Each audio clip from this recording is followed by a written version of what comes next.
Derek Suddons grew up on the ice surfaces and the fields of Whitby, trying his hand at just about every sport. But he didn't start lacrosse until he was 12 years old, but he took to it quickly. Yeah, it was funny. Originally I started doing soccer. I tried a little bit of baseball, tried different sports. I really didn't know a lot about lacrosse. One of the years they promoted it, saying they're going to give a discount to people that played Whitby hockey if they chose to play lacrosse that summer, just to get people involved. So I tried out the house league level and fell in love with it. Suddons' fondest memories don't necessarily involve a trophy. It was the kids he came up with, the fun, and a legendary coach who left his mark on lacrosse in Whitby. You know, having a coach like Jim Bishop throughout the years made it really, really fun. I mean, we worked really hard in the fact of relay races and systems out of Willow Park, but he would bring in dinosaurs full of sand, and we'd work on underhand shots. Or at the time they had the big, 20-inch wrestlers, so we'd be shooting for Rowdy Piper on the top boards and having fun, contests trying to knock them off the top boards type thing. It's over as Whitby has become the 1997 Canadian Junior A champ. But about those trophies, Derek Suddons moved up to Junior A with a formidable group. Minto Cup glory came to the Whitby Warriors in 1997 and 1999. It took us a couple years to get over that hurdle as far as putting it all together, getting a bit more size and a bit more experience under our belt. But once we were able to get there, I think the team again, really gelled.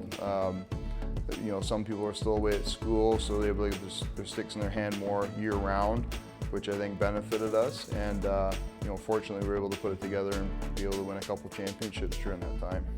After junior, the NCAA beckoned as Derek earned a scholarship to play at Mercyhurst.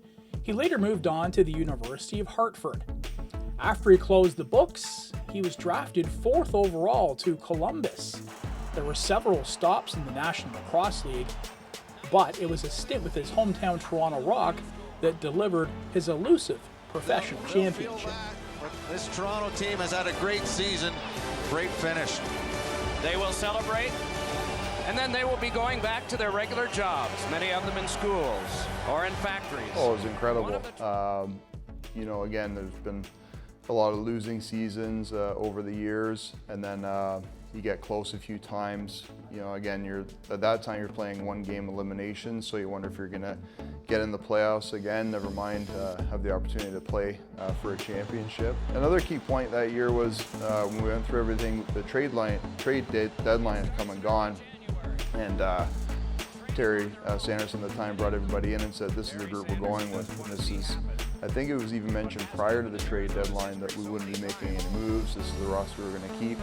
And I think that just helped strengthen the group and give a lot of confidence to the group we had in that season. Suddons has also spent the past 21 summers, many of them as captain, playing for the Brooklyn Redmen for little more than love of the game. The team and the town are both in his blood. I just always felt, not the need, but always wanted to support the hometown team. And at first it was just a privilege to be able to play for the Redmen. It still is. And I just literally put in one season at a time, and thankfully I've been able to stay healthy for the most part and been able to play as many seasons as I have.